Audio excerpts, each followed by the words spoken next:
Yes, there's security. Barry, there was security downstairs? Yes. Are we good? We live? Okay. All right, I am going to call this meeting of the Board of Directors of the South Bend Empowerment Zone to order at 6:12. Sorry for the little bit of delay here getting us started. Welcome everybody. First up, I'll do roll call. So Stephanie Ball. Here. Rosa. Present. Ryan. Present. Sam. Present. Jeff. Tanya. We are missing Karima, Leslie, and Ashley. And Dwayne Wilson. And Dwayne. And with that, we have quorum. So first up is the adoption of our agenda, and I just want to note that the agenda changed from the one that was previously sent out. There's a removal of an item from the agenda, but the current agenda is present here. I move that we adopt the revised agenda. Excellent, thank you, Jeff. Second? Second. Sonia, thank you. Any conversation, questions? Seeing none, call the question, say aye. Or all in favor, say aye. Opposed? Abstentions? Hearing none, that motion passes. Next up is the approval of the April 24th, 23 board meeting minutes. Yes? Sam. Yes. Item 9 of the minutes, I think, need to be amended. We actually took action in that to affirm the action of the school board in terms of closing the forum. And I just want to make sure the minutes are updated to reflect that we actually took that action. Had a motion second, voted unanimously to affirm that action, and it's just need to make sure. And Julia, you can make that adjustment in the meeting minutes for us, thank you. So I will entertain a motion to approve April 24th, 2023 board meeting minutes as amended. Mr. Ray? So moved, thank you. Yeah, a second? Second, also, the right side of the rooms are rowing the boat today. I know, right? Or stage left, depending where you are sitting here. Any conversation, questions? Hearing none, all in favor say aye. Aye. Opposition? Abstentions? Thank you, motion passes. Next up is my board president report. What did I say? Oh, so we'll talk a little bit about public comment. I'll talk a little bit about it before public comment. So we've had a really great conversation as a board around how we want to try to improve public comment so that when the general public attends our meetings, they're able to provide commentary on items as we're voting on them. So we are actually in the process of working on a revised process for that. We'll put that on the screen in a second, and then we will be, as a board, voting to change our public comment policy at our next monthly meeting. So we'll do that. I think if you're looking at my slides, there is some photos there of the West Side Refresh. If you're on Facebook, you probably could not avoid that event for a week on your feed. There was a lot of excitement, a lot of just people, we had from vendors to community, there was a lot of excitement around that event, and I wanted to thank the staff that all worked really, really hard to put that event together. I was bummed that I was out of town that weekend. I was not able to attend, but I heard great things about that. So once again, thank you to everybody who had a part in putting that together. And I've also enjoyed continued events and activities like that the zone's doing. I think we're doing like the physicals this weekend, right?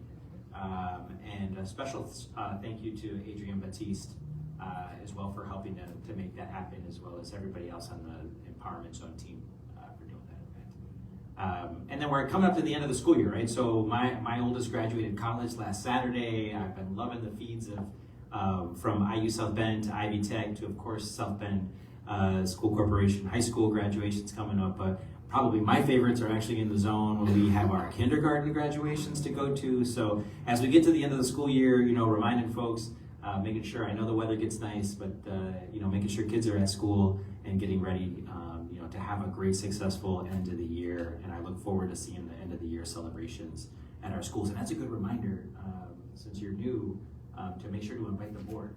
Especially, I like to go to kindergarten graduations. You wrote that down. So it's like my favorite thing. Those gowns are fantastic. And that's the rest of my board report. Next up on our agenda is public comment.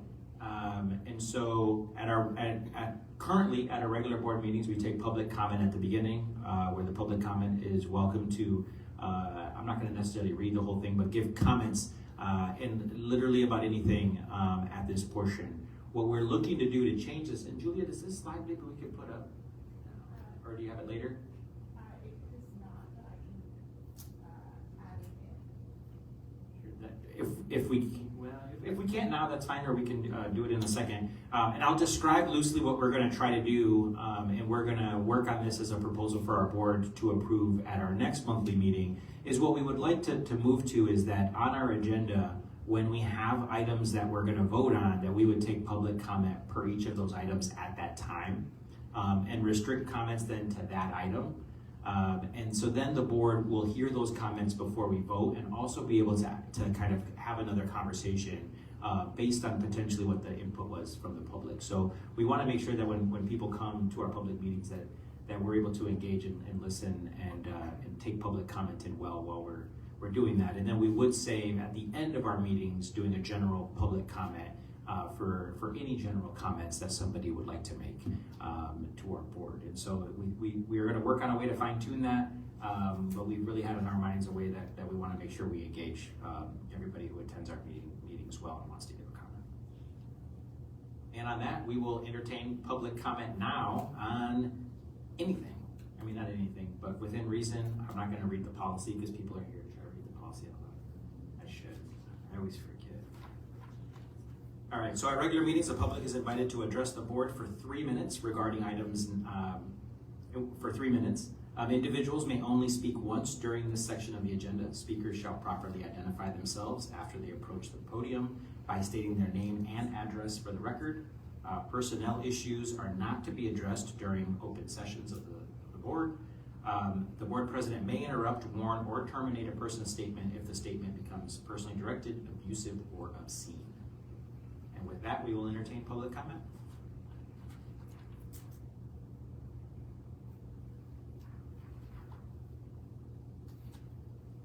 Seeing no public comment for this evening, we will move along on our agenda. And the next item is, so here is, so that we've got it on screen, and I'm not sure if people, I've described it, so I think people that are joining us virtually are not able to see the screen, but it's basically what I described, that the board will hold public comment period on agenda topics during the meeting. Each public comment period, we're discussing if there'll be a maximum or not, and I think we will adjust that. In each public comment period, the public is invited to address the board for 3 minutes. Individuals may only speak once during each public comment period. Speakers shall properly identify themselves, and the rest of that is the same. So that's kind of the difference in how we want to basically take public comment and spread it throughout the meeting based on the topics that we're talking about at that time. All right, and with that, I will roll down. Our first report for the evening is from Student Services.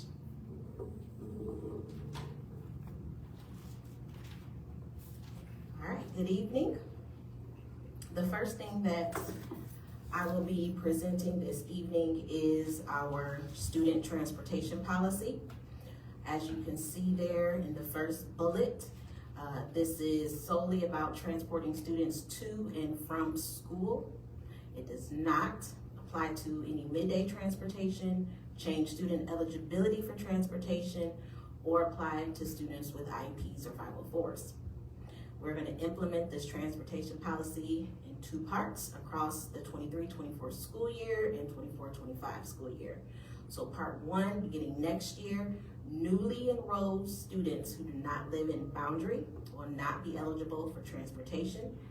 No change for current or returning zone students. And again, it does not apply to students with IEPs or 504s. Part 2, which will come in 24-25, We will then only provide transportation for students who live in boundary of their zone school. And this applies in the 24-25 school year to both newly enrolled and returning students. And again, finally, it does not apply to students with IEPs or 504s.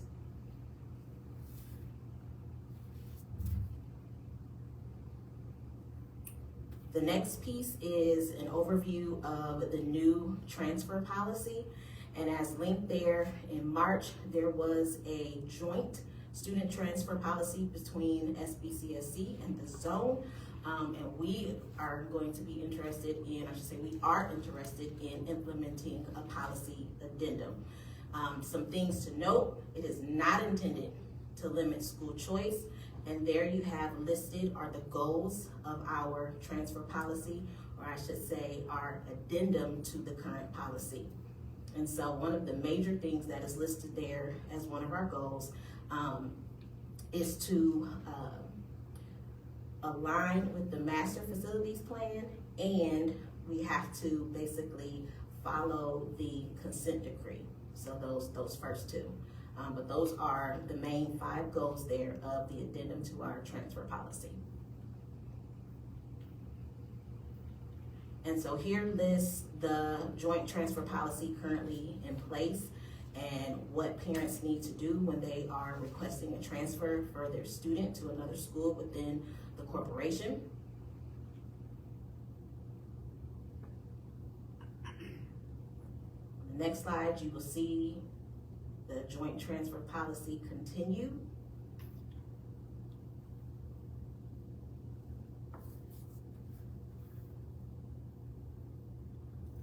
And on this slide is where we come to the addendums for our student transfer policy. And so, in addition to what we've already agreed to with South Bend Community School Corporation, here is the eligibility for students who would like to transfer, whether it is into a zone school or to an SBCSC school. So I will say one of the major things here, the eligibility requirement, I think that was asked previously, was students who have been in a school for a long period of time. If you look at bullet number 2, a 5th or 8th grader, since they leave and they go to another school. So let's say they move and they're getting ready to go into their 5th or 8th grade year. We would like to allow them to stay in this school that they've been in for a period of time so that they can finish out that elementary school or middle school year with their peers that they've been with. We also look to allowing siblings of students who may be receiving special services so that it's not an additional burden on parents by keeping them in the same school if it is possible. There's always an exception for children of South Bend Empowerment Zone employees or SBCSC employees. Along with the eligibility, we do have some guidelines. We are going to try to make every effort to place students in the selected school. Again, we're going to try to keep families in the same building. Class size determines some of that. Once a transfer is approved, it is going to be permanent for the school year. And there are some exceptions, and those are any of those factors listed there that influence the educational program of the student. And so the parents will have to take their students to school if they do not live in the boundary.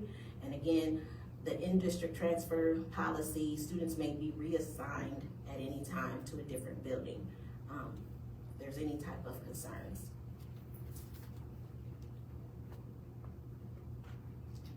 I believe that is the end.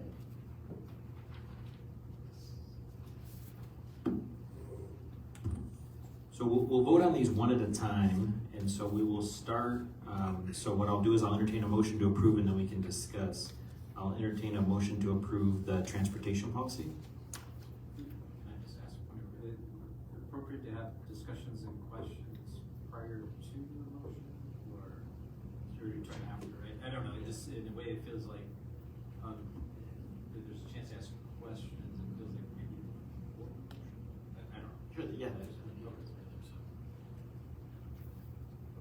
Yeah, so open to comments then on the transportation policy. Brissa, can I ask, can you talk a little bit about, to what extent, like, the changes in the transportation policy have been socialized, if you will, with, like, parents or the administrators, any of that kind of stuff? I mean, are people in general aware that we're thinking about making this change? They must be. I think at our last meeting, we've heard from parents, but just for everybody's benefit, remind us of how some of that stuff has been communicated. So I would say for the most part, most of the information for this transfer policy has come from the board meetings. I know that I've had conversations with principals in our buildings as we look to discuss the joint transfer policy that we have with SBCSC, as well as what we are looking to do with the transfer policy. And so when principals have conversations with me, I let them know, like, hey, don't forget that in the board meeting we presented that we will be changing. So if you have parents that come in, or if there's a parent that calls or that we can't get a hold of, and we're looking at the address and we're checking the address, hey, I need you to remind them that we're going to be doing this. Has an official letter gone out? Not just yet, as we're kind of waiting to see what is approved, but parents should know that joint transfer policy with that, which also states that transportation will not be provided. It's on the internal memo that was sent from Dr. White on the other side. Mm-hmm. Just a comment. I had an interesting conversation. Just a comment. Had an interesting conversation with a parent. The perception, it's all about perceptions, right? About, with all the changes with the district and South Bend schools and South Bend Empowerment Zone, what they hear from the board meetings. And when I brought up, I think the parent felt like they were going to be forced. I think that's the perception. And as soon as I said something like, maybe it might just be an issue of transportation, and she calmed down immediately. It's just the perception that if you're forced to go to a different school, but if transportation was not provided, they know that that's a choice that the families would encounter, and they were okay with that. So maybe as part of this communication is to clearly state no transportation. I think that's what you're saying, right? Yes.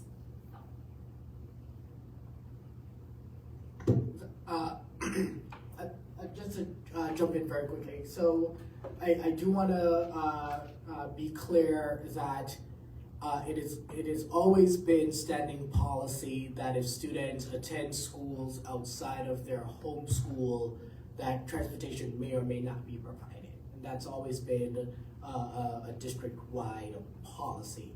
So a lot of this policy here is not necessarily new policy. It is reinforcing established policy.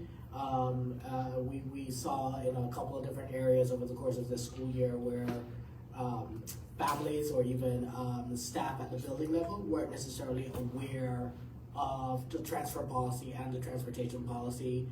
As an example, that there is a walk zone, right, that differs by elementary, middle, or high school. And so, we had one instance in particular where a parent didn't realize that per the walk zone policy that her student was not eligible for transportation because per policy that was approved by the SBCSC Board of Trustees and subsequently adopted by this board, that I believe if you live within a mile of the school, It's a half mile for elementary. right.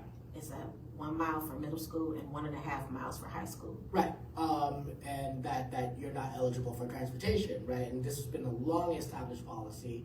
And so some of it is just us doing a better job of making sure that A, families know policy, and B, that we consistently reinforce established policies. The other thing I would say is, and I do want to make clear that we're not going to be in a situation where a student is currently at a school and then we're forcibly removing students to go to a different school. That's not what's going to happen, nor is that the intention of any of these policies. What I foresee happening over time is that as a larger South Bend schools, of which the zone is a part of, right, makes a part of the portfolio of the wider South Bend schools, we will see a natural shift in where students go to schools based on the facilities master plan that was approved, and based on continued consistent enforcement of transportation and in-district transfer policy. So, over time you will see students who have historically gone to Navarre but their home school is Dickinson gradually begin to make that transition back. We also know that potentially, as we kind of work through the implementation of the facilities master plan, that over the next 2 to 3 years, a number of these things are going to be in flux. And so while we have written policy, no policy can account for every single situation. And ultimately, no policy can replace the good judgment and discretion of the building leaders on the ground as they are working with families. I have a question. So in the transfer policy, there's a bullet point that talks about attendance and behavior issues. And my question is, at least as a zone, have we established a standard threshold for what might be considered, whatever the excessive tardiness, absences, or what have you, that we use consistently, so that that there's equity amongst these requests for transfers? So I don't know if the number is 30, but everybody knows that the number is 30. If you have 30 attendance issues, you're not going to be transferring, whatever the number is. But is there a threshold on what one considers behavioral issues? 1 ODR, 0 ODRs, expulsions, is that demarcated out so that we know that, at least our hope, I think my hope is that there'll be consistency throughout the schools on what one building considers maybe excessive. Is it the same at all buildings? So in order for a student to be considered in good standing, is basically what we're going off with the current policy. Attendance has to be 90% or better. Discipline-wise, there can be no more than 5 days of ISS and or OSS. And as far as academics, they have to be on track to graduate, which that applies for high school students only. I will tell you, in speaking with staff members from the district, also looking at where that 90% or better comes from, when you look at chronic attendance, that's 10% of the days that students are required to be in school. So out of the 180 days, once you reach 18 absences, it's chronic attendance issues. And so really any student with more than 18 absences could be considered chronically absent. Okay. Thank you for pointing out that aspect. Sorry, more just a comment. One, appreciate the staff, bringing this to us. We have a fiduciary responsibility with the funds that have been entrusted to us. There's a significant expense related to providing transportation, for example. So I think it's reasonable that we have a policy that puts good guardrails up there that helps protect that a little bit. And again, I think as Dr. Lewis said, we're really reinforcing what's traditionally been the policy. And so it seems appropriate for us to consider that and I'll be supportive. Yes, and I appreciate that, Mr. Ray. Yes, we have been very intentional about being good stewards of public funds.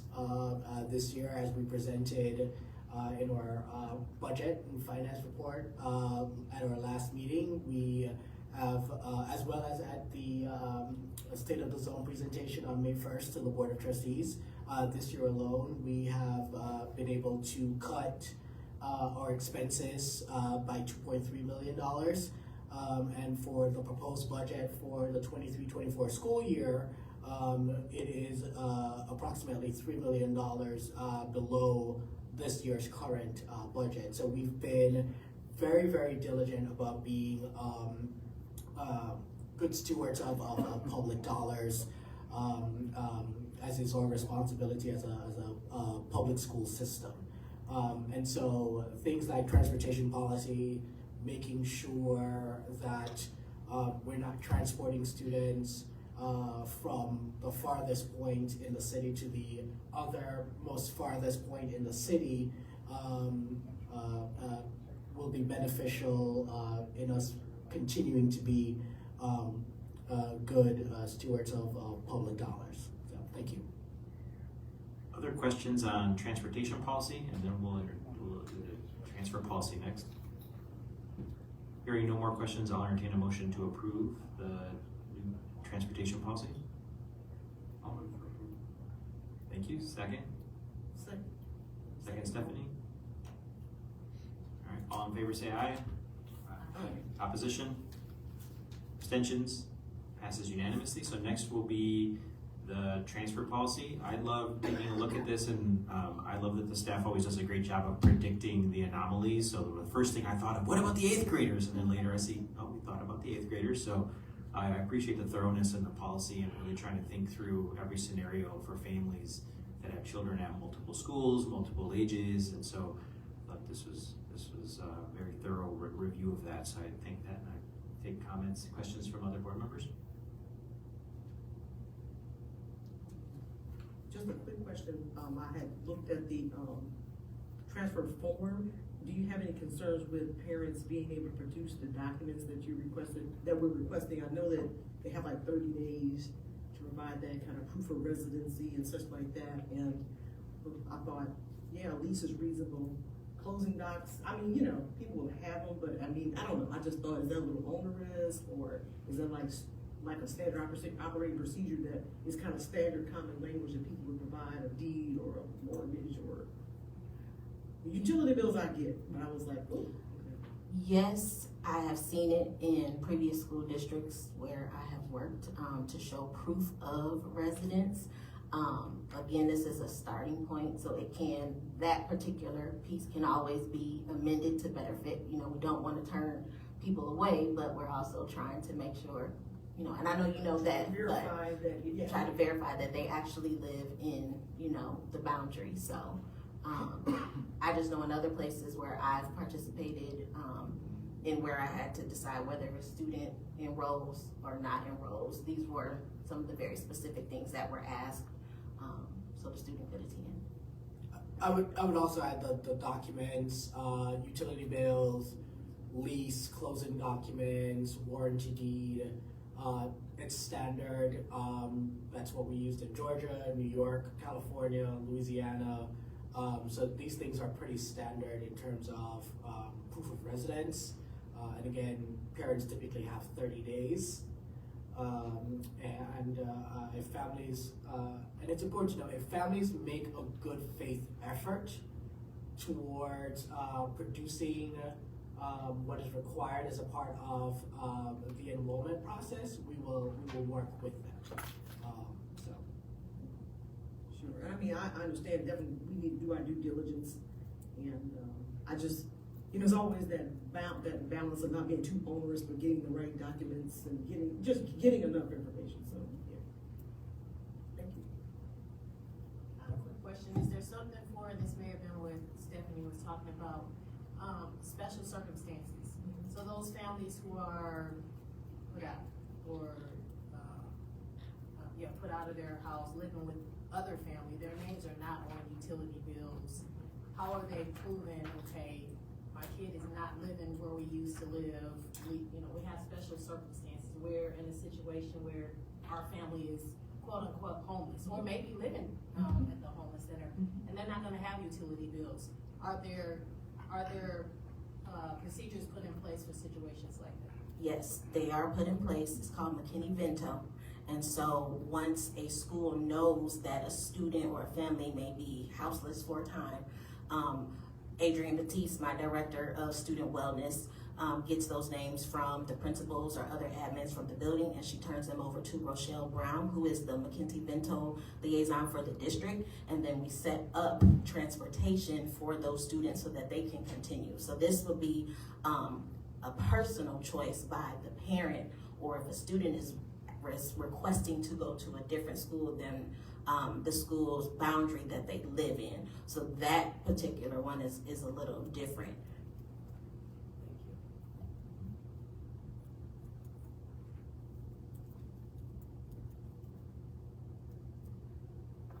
Any other questions, comments on policy? Seeing none, then I'll entertain a motion to approve. So moved. I'll second. Thank you. First and second. Was that Stephanie or Rosa? I heard it. All did right. Should I make sure we get it? I'm ready. Oh, you got it. Okay. Thank you. All right. All in favor, say aye. Aye. Any opposition? Abstentions? Passes unanimously. Thank you very much. And next up on our list is Finance Committee and Finance Reports. Good evening.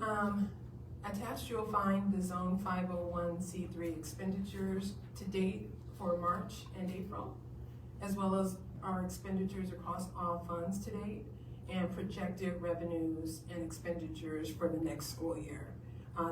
Some of these documents were provided at last public session, and you'll see recap if they were provided previously. These financials have been reviewed by the Zone Board and the Zone Finance Committee at our monthly meetings. And as you'll see here, March, our primary expenditures are payroll. Same for April. And these reports were provided so you'll have more context when we get to budget to actuals. But if you have any questions before we move on, I'll take a pause.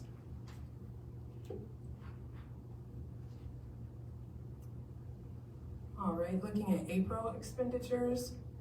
Yep. Sorry, maybe not a question, but maybe just for a order thing. Can't hear you. Once we've considered March, should we just vote on March? We should do them separately. Not to have to come back, so I think before she moves on April, Let's do that. Okay. So then I'll entertain a motion to approve the March expenditure report. so moved. Second. Second. Any additional questions, conversation? All in favor say aye. Aye. Opposition? Abstentions? Motion passes. And next, to approve the April expenditure report. I'll entertain a motion. Oh, she didn't present April yet. Oh, fine. Sorry. I thought you did April and May, Sorry.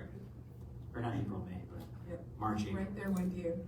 So here is our April expenditure report just for the 501c3.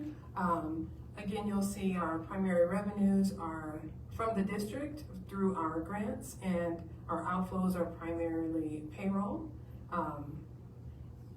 Everything here is in alignment and in sync, no flags for April.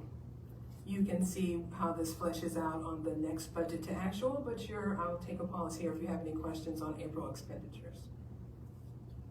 So March, is it fair to say, again, I know we approved March, but just comparing the two, obviously in March, we had some reimbursement dollars through CARES and ESSER that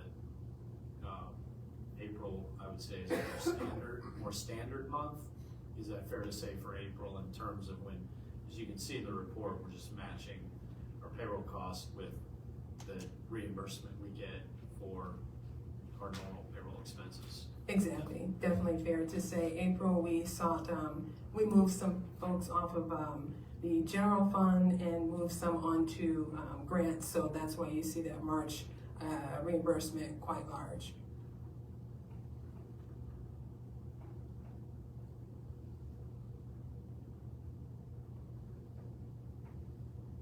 Seeing no other questions on the April expenditure report, I'll entertain a motion to approve the April expenditures report. So moved. Thank you. Second? Second. Thank you. All in favor say aye. Aye. Opposition? Abstentions? Thank you. All right, continue. Next. Great.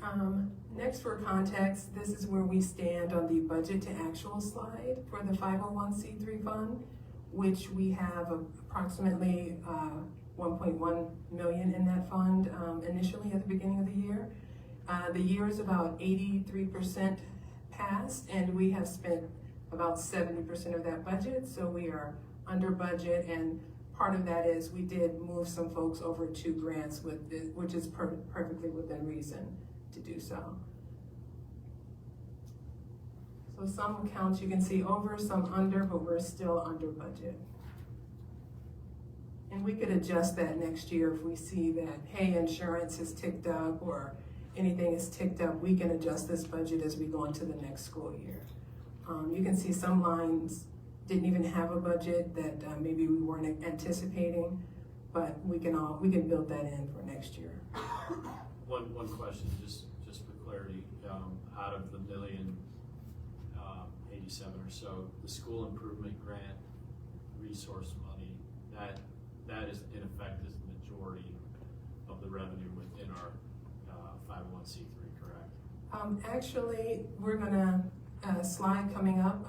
If you don't mind, I'll give a little more detail on that. No, you're perfectly fine. Sorry to jump ahead. Yeah.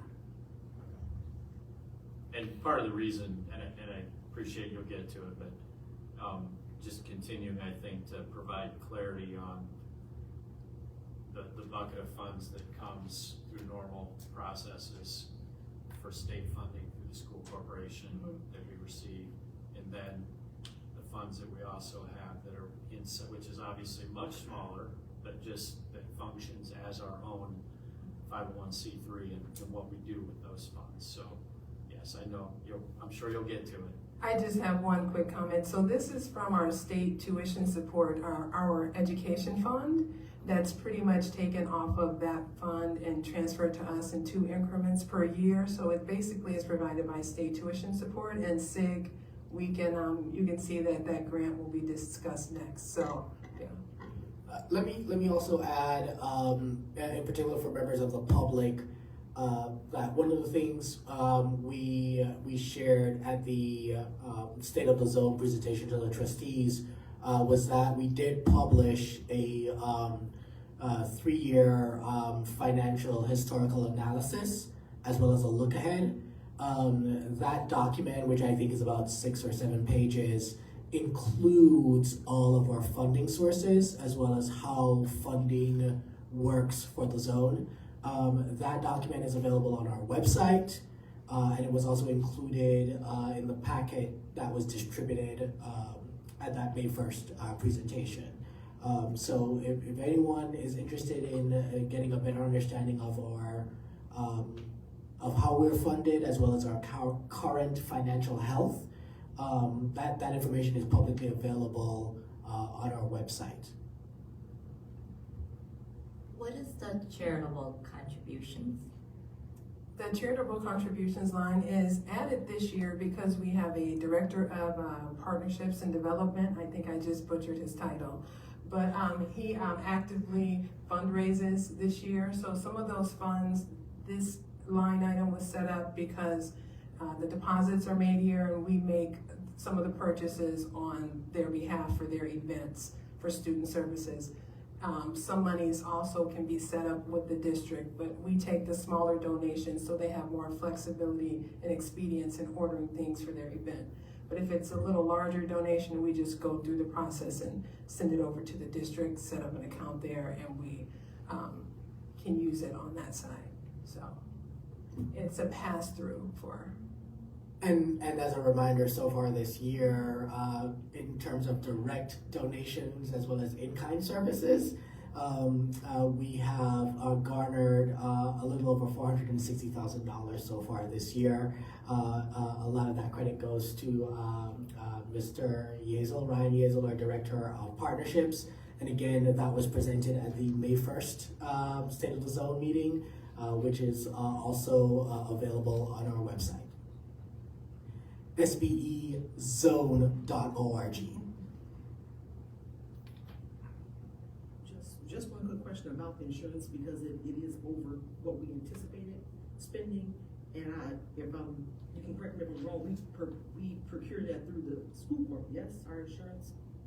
For most of our staff that are school-based and onboarded by SBCSC, yes, the insurance goes through SBCSC side. So definitely the lion's share. This would be just for those zone hired staff that are directly paid by the zone. And so this includes life insurance and long-term disability. And our numbers have grown in terms of staff on the zone side, so that number kind of creeped up a little bit, but we plan on bringing that down. Okay, because I was trying to figure out if the premiums had gone up, or was it a claim, or why is insurance higher, but Numbers. this is just the admin side, I guess I would say admin. Zone funded employee insurance. Yes. Okay, got it. Mhm. Can I ask, and I apologize if I missed it as I was looking through data, the benefits line at the bottom, that's actually a credit, right? Right. Negative expense, can you walk through that? Well, this is at a stage where we've not, as when this was printed, end of April, made the benefits payment, so it's showing negative, but this is how much we send off approximately to the district each month for the health insurance.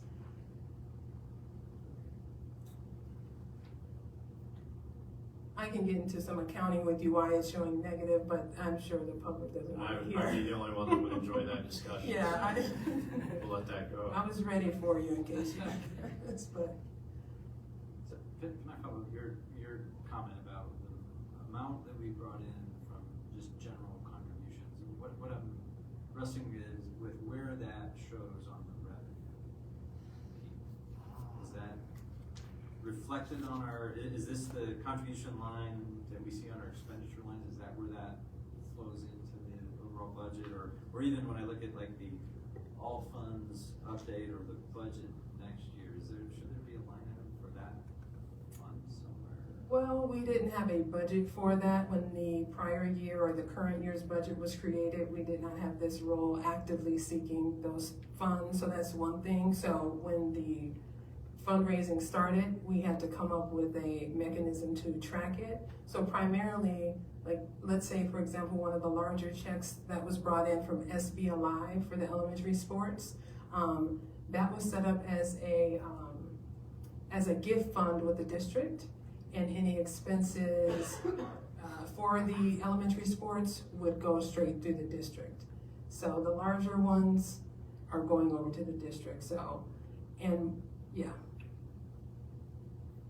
So, yeah, to follow up a little bit on that, so when I see that charitable contribution line, that essentially, if I'm following correct, that would be offset by revenue that we have collected, or that's just, Well, because this is, obviously this report is showing expenditures. correct. So if you see on that, great point. So if you see in revenue, you'll see contributions. So it's coming in as contributions, and it's going out as charitable contributions. So we're basically raising $1,500 that comes into us, and then we're turning around and doling that back out. It's passed through, yeah. Okay.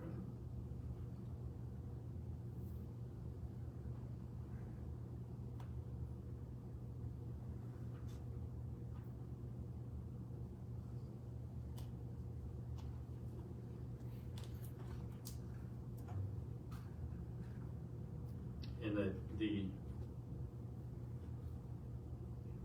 I'm smiling, I don't want to belabor this, but the benefits question, so I got you. in essence, are we prepaying, is this a prepayment The essentially? reason So it's- we'll get reimbursement coming back for this cost, The right? reason it's showing up negative, it's a potential that the district reimbursed us for payroll before our payment went out, which is at the end of the month, we wait to pay it. So Okay. that's why it's showing I reversed. follow you now, so we basically got reimbursed prior to The some payment. of the expenses, okay, Yeah. okay.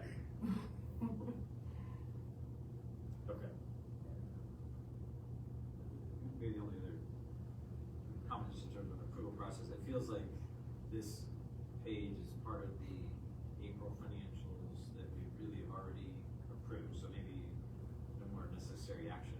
And if, I think if everybody's okay with it, it's part of this April expenditure report that we, is that? Yeah, we wouldn't approve that. I think it was mostly being shown to help give way to budget conversation. So if there are no more questions on that budget to actual, Yeah, I mean, back to your point, Mr. Ray, I mean, I think this is really a cumulative report as of, so I think our approval was really just April only. So I don't think that we're approving anything here. This is, because there are a few nuances and questions that I think, again, timing differences when we get reimbursement early, and there's a few things in this report that I think we probably could modify a bit. So as long as we're not approving this budget to actual. just context. Yeah, I agree, thank you. And then next on the agenda was approving our audit. No, audit was next.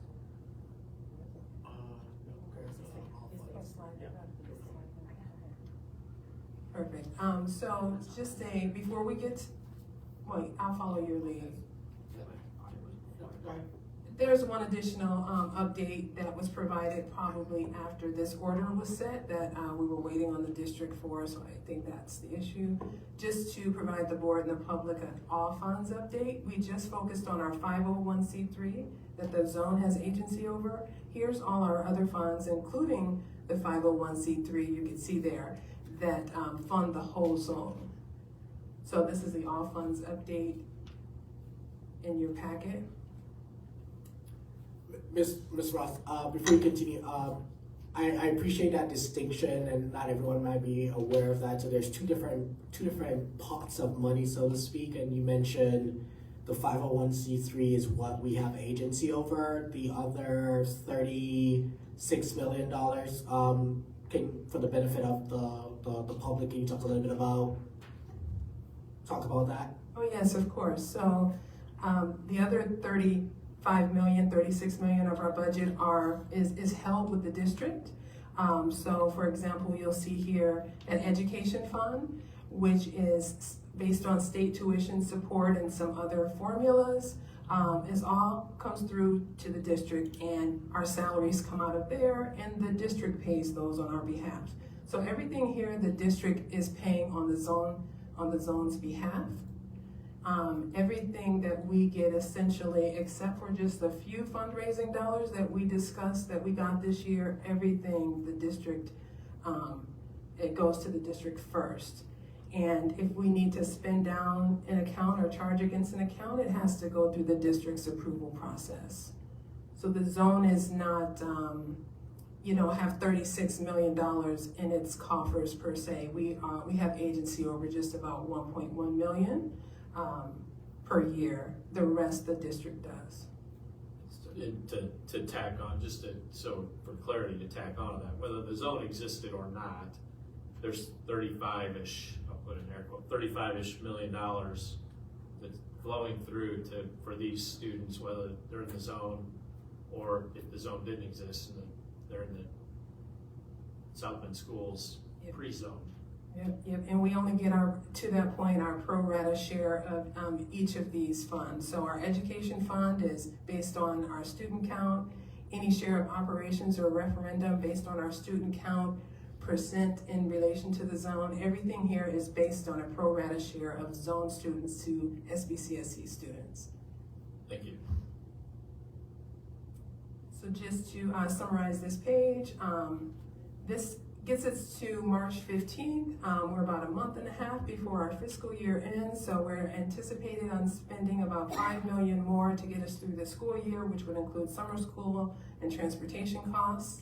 So if you go down to the very last line, if we take away $5 million, we're at about $6.5 million balance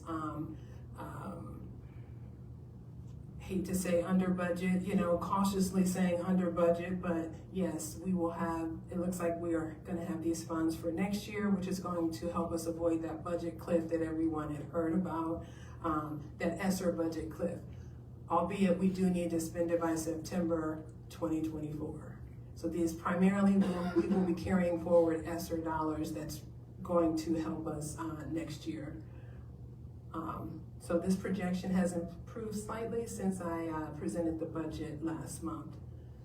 The funds that will be carrying over to next budget. And maybe just to clarify, in case somebody was listening and not seeing the slides, it's actually May 15th. I think you said March, but just. Yes, thank you so much. Is the date in case you're listening. Perfect, thank you so much. And when, as we talk about where we might be coming in favorably, I'll kind of accentuate it. What I think I heard you say is, we've known that because of additional dollars through, ESSER or COVID, take your pick, the additional dollars that came through in the past few years, we knew those were going to be running out. So in essence, what we have proactively done to reduce some of our costs will in effect help us going forward, because we know we're not going to have that revenue. Exactly, Yeah. which goes to Dr. Lewis's point about cutting expenditures this year and next year. Yes. So at least we have we can better prepare for the transition off of the ESSER COVID funds. And to my colleague's point, I'm glad you brought that up, because it's not just a zone issue. It'd be, any district that has ESSER dollars, everybody has to be thinking about these monies expire, they terminate, and if you ramped up with staff or you were supporting something, grants, after school programs, etc., with ESSER dollars, there has to be a plan in place to either sustain what you started or to end what you have started, because the money is going to. And that sustainability piece is important. One of the things that I think is core to a core part of my responsibility is being able to demonstrate the sustainability of the work that we're doing, right? And so if we cannot sustain this sort of transformation work moving forward in a fiscally responsible way, then it would be all for naught, right? And so we've been very intentional through our staffing model or programmatic models or financial models to demonstrate that the zone can be sustainable over an extended period of time.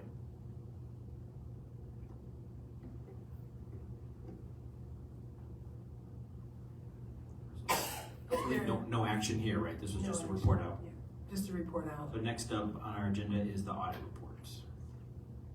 So this is a recap from last public session. And you will see that our audit presented fairly in all material respects. And this audit was for the 21-22 school year. As soon as this is approved, we're going to, as soon as this school year is ended, in June, we'll start the next audit. But this is for the prior school year. So this is for board approval. So, Ms. Ross, before we go to board approval, past audits, those are accessible on the website, correct? Those will be, correct. And could you talk a little bit about the audit process? Who is the auditor? Who selects the auditor? Potential credentials, just super high level, 60 seconds or less?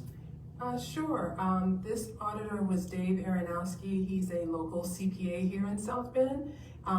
There was a vetting process and a bidding for auditors beginning of last year, and Dave was selected. And to even get to provide him the financials, our accountants, Kruger Lawton, helps us close our books monthly. And so they provide a lot of feedback and assistance in our books, in closing our books and making sure they present properly. And then we invite Dave in. He works with our accountants to then audit our financials. Thank you. Any questions on the audit? I'll entertain a motion to approve the auditor report. So moved. Second? Second. Thank you. All right, all in favor say aye. Aye. Opposition? Abstentions? Excellent, thank you. Unanimously passes. And the last piece for this evening is a recap of our proposed budget for next school year. You'll see the next two slides are essentially our projected revenue for next year and our projected expenses.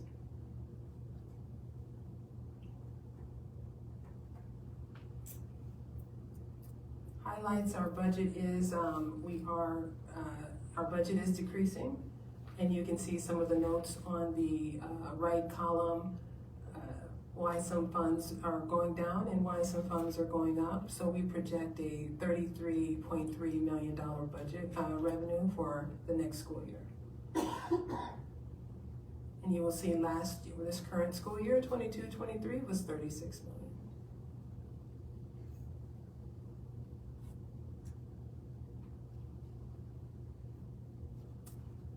Pausing for any questions. If there are none, we can take a look at how these funds are projected to be spent.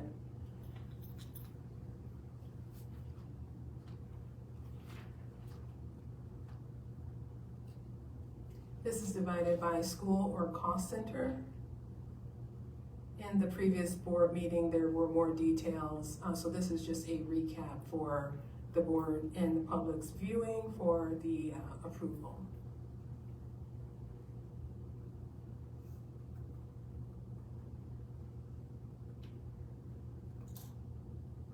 And so, before the board takes action, as is required by statute, we present the budget for public comment, which was done at the last board meeting, so that serves as the budget hearing.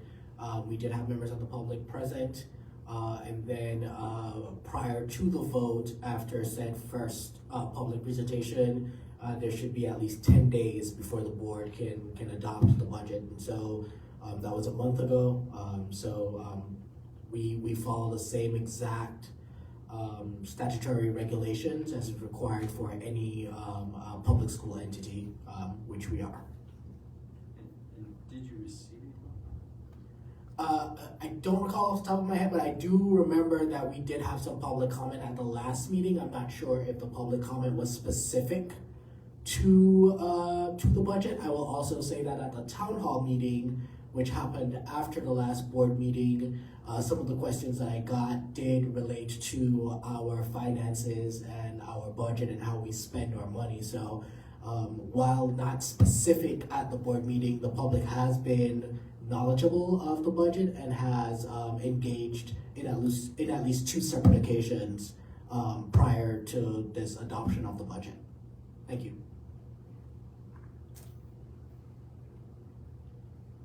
Other questions, comments on budget? Just a question. I mean, we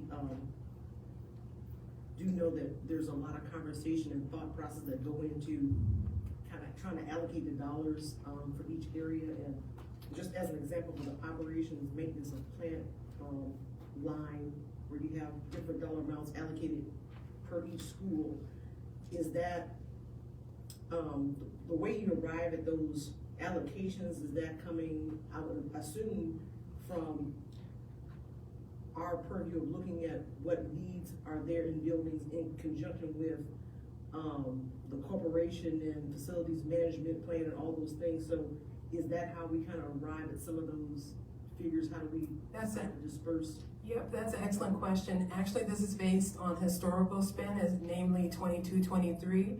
And so this is what it cost out of our operation pro rata share. The district then paid expenses on our behalf at Navarre, Coquillard, etc.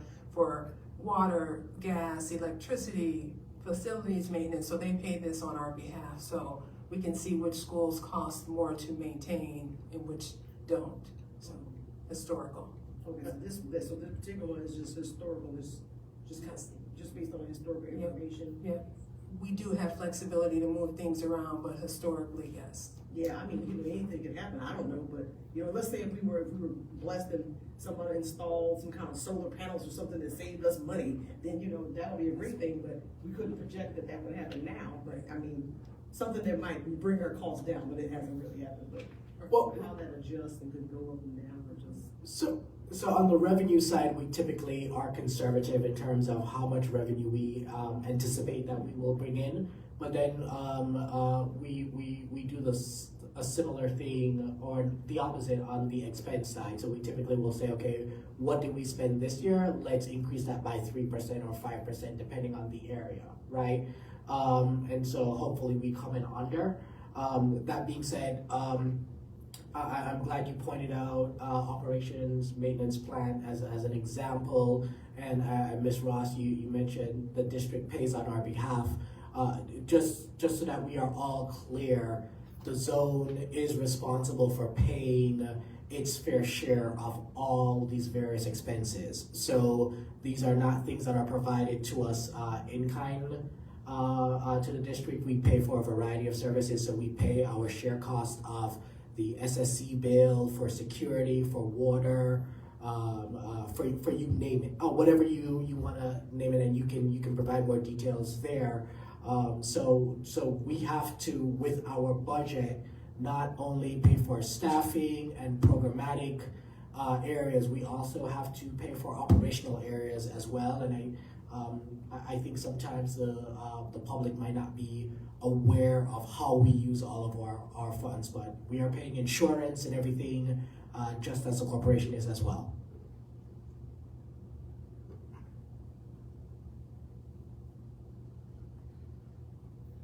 Sorry, just to comment one, thank you, Dr. Lewis and Ms. Ross, for your work on this. Obviously, putting together a $33.5 million budget is not easy, and we're grateful for the information you've shared, and especially the diligence I think that you've gone through this last year. This represents about 10% less than the previous year, and this is just the reality of where our dollars are. And we've talked already about COVID money going away and some of that kind of stuff, but much like every school corporation is going through, every government body, a lot of households and stuff, we have to tighten our belts, and I think that what I appreciate is sort of the plan you've put together to continue to deliver a high level of services to help our kids with less resources available to you. And so anyway, I just want to say thank you for your diligence, both on and the whole team actually. I know it's a big process to figure out where to cut 10%, because we certainly wouldn't. If we had our druthers, we'd probably not like to have to cut that, but that's the reality of our situation, and I feel good about what I've seen from a budget standpoint, what it's going to mean for educational opportunities for our kids next year. Thank you. If it were up to me as well, these ESSER dollars will continue, and maybe I need to go to Washington and advocate for that myself. We don't want another pandemic. no, but yes, not another pandemic. And while I appreciate you giving me some of that positive feedback, it really does go to Ms. Ross and her team. I also want to say again, as I think it's incumbent on me and all of us as zone leaders to make sure that the public fully understands how we operate, that we don't do these things in isolation, right? So before Ms. Ross can put together a budget, she does have to work with Ms. Fowler and her team on the SBCSE side to get access to all of the funds, and it's really a collaborative process. So again, there are numerous guardrails and checks and balances in place to ensure that the zone is being good financial stewards, and also ensure that what we are doing is financially sustainable. So again, she spent a lot of time on this, not just thank you, but congratulations on getting a budget done, considering as well you are new in your role. This is your first year in your role, and we were both learning as we were going along, and we appreciate all the collaboration and support from the SBCSE business office in supporting Ms. Ross and the zone through this process. our goal is to go back to them and have them certify, so to speak, air quotes, the budget, go line by line with me. Yep, we agree, so we're all on the same page. And then our budget is uploaded to their system, and we can all track it and know what's going on real time with our budget. Any other questions?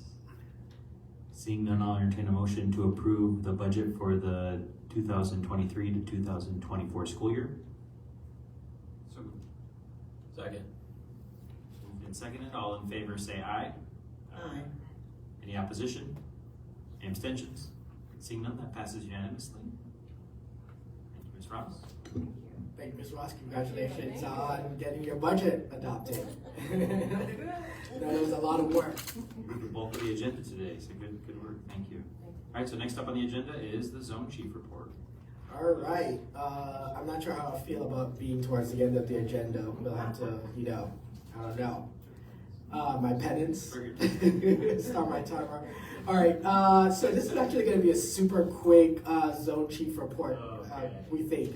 So first, of course, Teacher Appreciation Week. We have some amazing dedicated teachers in the zone. As I always like to say during Teacher Appreciation Week, teaching is the only profession that teaches all other professions. None of us would exist without teachers, and we don't talk about that enough, right? And I hope that we get back to a time in society when folks really value and appreciate teachers, right? I think there was a brief moment when folks felt it during the pandemic, and we saw parents having to figure out how to teach their kids. But a lot of that goodwill and respect towards teachers have unfortunately began to dissipate. And whether or not they are fully credentialed or transitional teachers or working through an emergency permit, they are actively choosing to make that decision to stand in front of someone else's child and do the best that they can for them, given the circumstances. So, thank you so much to all the teachers. This might not go over well saying it right after the finance report, but if I could pay every single teacher $60,000, I would. No questions about that. And we'll certainly try to get as close to that as possible during bargaining later this year, because they really do deserve it, and they don't get enough credit, they don't get enough respect, and they work really long hours. And we are going to be super intentional about doing a number of things to better support our teachers for the upcoming year. We are renovating all of our teacher workrooms. We're going to put massage chairs in our teacher workrooms. We're going to put a fresh coat of paint in the teacher workrooms and update appliances. In the upcoming year, teachers in the zone will get complimentary coffee every single day, as well as snacks. And yes, all of those things fit in the budget. We've accounted for that. And we're looking at a number of other ways to better support our teachers. One of the things I asked teachers to do, the union representatives, is to provide us with a list of all the administrative tasks that you're required to do, and let's figure out how to get rid of those tasks, right? You guys have to be mom and dad and counselor and social worker and psychologist and nurse and, custodians. You guys have to do so many different things. Anything that I can do personally to help alleviate the stress of being a teacher and make sure that they know that I appreciate them and want them to stay in the profession for the long run, I'm willing to do so. Again, happy Teacher Appreciation Week this year, last year, next year, and 10 years from now. We cannot do any of this without you. So happy Teacher Appreciation Week. Equally as important, school nurses, and we thank you for your service. You all as nurses play an integral role as well. More often than not, you are the buffer between Davion faking sick to go home early and really immediately being able to say, no, you're fine, you need to go back to class. And making sure that I'm not missing instructional time. And when I was in school, I did spend a lot of time in the nurse's office as well. I would just suddenly get headaches and wanted to go home. And my nurse in middle school, Ms. Brown, would always see through me and send me back to class. It's interesting how you remember these people who are so integral during your development. So I just want to shout out our nurses. May 10th was National School Nurse Day. All right, moving on to the personnel report. So new hires. She was here last week and we introduced her. Our new principal at Harrison has officially completed the onboarding process. She has hit the ground running.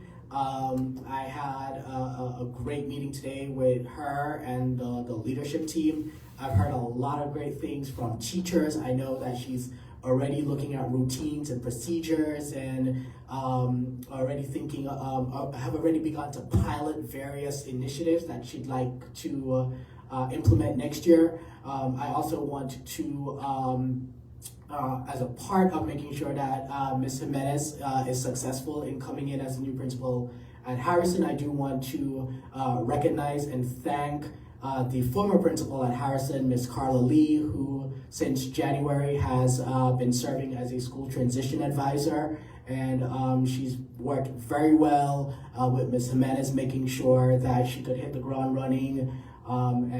Since April 10th, Ms. Jimenez has been the principal at Harrison, and she has done an amazing job in a very short amount of time. In terms of separations, we had 3 separations during April. On the zone side, a special education paraprofessional, and through the district side, another paraprofessional, and then an administrative assistant. So last item on the zone chief report. So as you are all aware, we presented the state of the zone to the SBCSE trustees at its May 1st meeting. I'd like to think that it went well.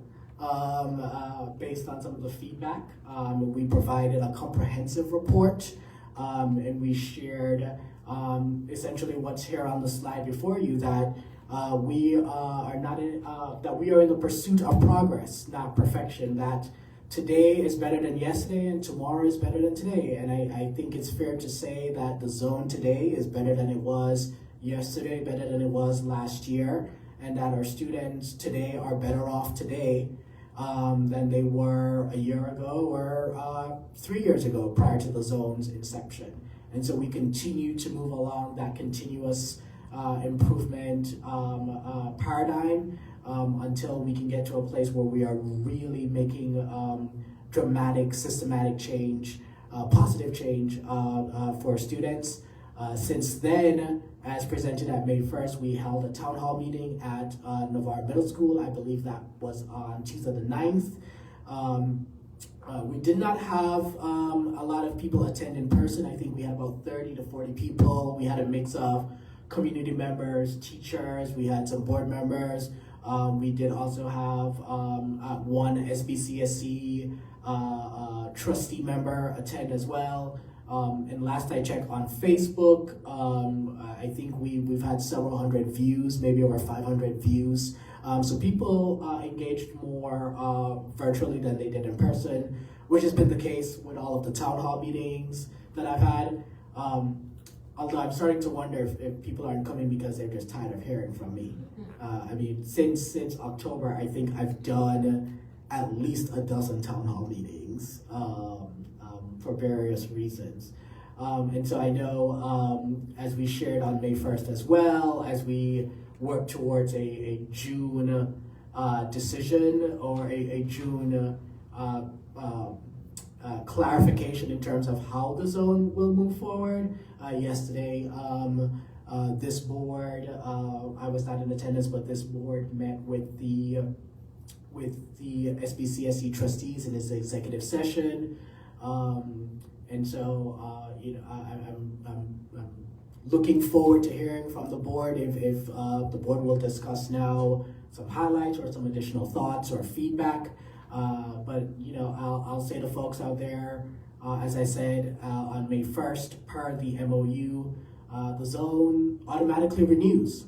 And so while we try to figure out how that will look, not necessarily whether or not it will happen, but in what form it will happen, we continue to plan ahead because, you know, absent clarity, we can't just say, let's not make any decisions, because then we won't be doing things in the best interest of kids. So we are planning for next year, the following year, and thereafter. And again, folks, you know, it's not quite a binary decision. It's not black and white. And so thank you to everyone that's engaged in the future of the zone conversation. Thank you to the trustees for the opportunity to present before them on May 1st and for engaging with us. And we are looking forward to the continued collaboration as we do some of the things that we wanted to do at the inception of the zone, including more parent engagement, including having more levers for accountability and collaboration, etc. So that's all I have. I'm not sure if board members have comments as it relates to the future of the zone. Thank you for your report. And so moving on to the next part of our agenda is board communication. And this is the time for board members to make comments about self-empowerment, so comments in general. Almost have to comment. Yeah. So I do think the last several weeks have given us a unique opportunity to help people learn more about the zone and what it does. We obviously have been around for several years, and we're working to improve educational outcomes for kids in our 5 schools. And I think this board has worked very hard in conjunction with the team in the zone to help make those improvements. I don't think our work isn't done, and I think there's strong. It seems to be strong interest in sort of figuring out what the next step looks like. I don't know that that's completely clear in everybody's mind, but I think that there's been a lot of positives about the zone, and I think in particular what we found is Dr. Lewis and the team are a wealth of information on every question that's asked. That generally the doubts that I've seen about the zone have been more from a lack of information or lack of understanding than it has been from something that we're not doing right or whatever like that. So I appreciated the town hall, if you will, on May 9th. I had a chance to be there and hear from some. It was a small group but mighty, and there was a number of opinions, and I do think similar that night Dr. Lewis tried very hard to help hear everybody and make sure that they understood kind of how things work and some of that kind of stuff. So obviously it's a really critical decision for our community in the next 45 days. And it's important, I think, for the public, parents, teachers, whoever to know. You don't have to wait till June 26th, our next board meeting, to comment, to provide input, provide feedback. You can contact Sam anytime and share that feedback. You actually can contact any of us. I'm just kidding. But we are interested in your input and your feedback. We've appreciated the conversations that have happened so far, and I think I'm optimistic that in June that the school corporation and the zone board will come to some agreement on a path forward that helps us continue to build on the advances that we've made here in the zone the last couple of years, and I look forward to working and sitting with those folks and learning more. I sat here in a lot of meetings and thought I learned a lot of stuff, but every day new questions come up, and it doesn't matter what those questions are. Dr. Lewis and the team have helped us to bring clarity to those operations. Thank you, Jim. Other public comments? Yeah, I would add a few thoughts too from recent discussions I think that we've had, and education's tough.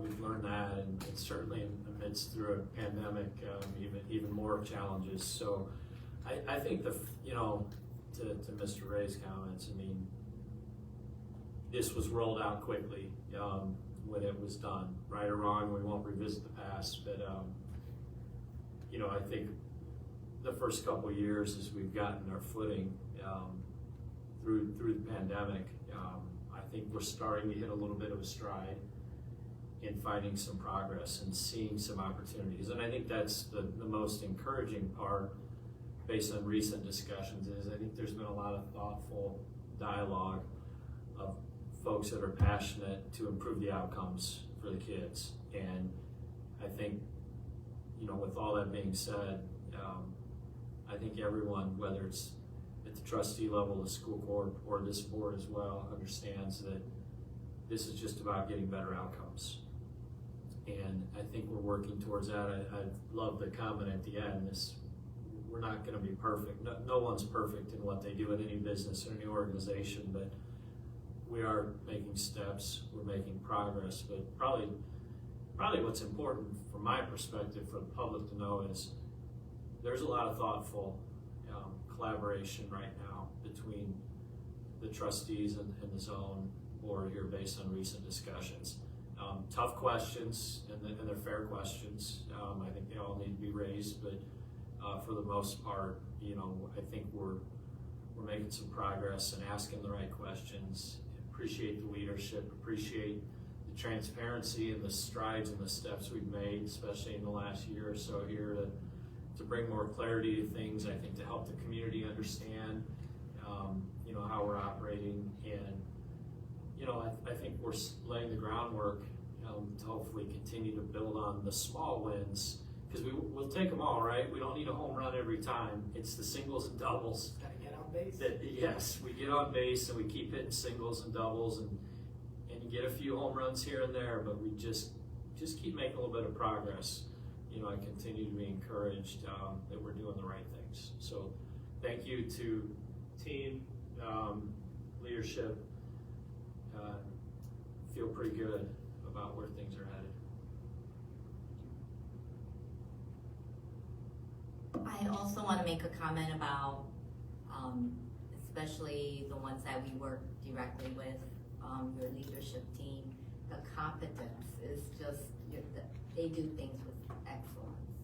And recently I just visited a pre-K room, and I've been at the zone schools. The word I want to use is you have some of the cream of the crop teachers. And I think we need to just highlight those, and that means a lot, and because we are impacting young children and families. So I just wanted to say thank you. Other comments? If not, I'll wrap us up. All right, I will wrap us up. So thank you. I will echo what Jeff has said. I think my email address has always been on the Empowerment Zone website. I always welcome folks to email me, and I am happy to connect and chat with folks. I will say, like, one of my comments that I always make when I hear, you know, people, especially people that don't maybe know education, want to say something, I always ask, like, this might be a stupid question, but, and I always say the most brilliant ideas I've ever heard have always started with, this might be a stupid question, but. And so I would always tell that to my team and staff that I worked with, to say, like, I love stupid questions because they're generally really, really good. And so we love people to ask questions, because the other thing that I say about education, what I learned when I joined this board, you know, was that education is extremely complicated. And generally the only people who are wrong in this business are the people who think they know how to fix it and it's easy. Anybody who says, I know how to fix this and it's easy, they're probably the ones that are wrong. So we love your questions, we love your suggestions, input, and we're, you know, I'm really proud of, I think, where we've been, and I think where we're heading, and the collaboration work that's happening with our staff, team, and board has probably second to none right now, and I appreciate that from everybody. So thank you to board members for all your time, reading emails, responding to emails, and following up. It's been very, very much appreciated. Thank you to the staff for also reading those emails and responding to us and getting us reports and data that we need. So with that, I will close up our meeting. We are at 7:35 p.m.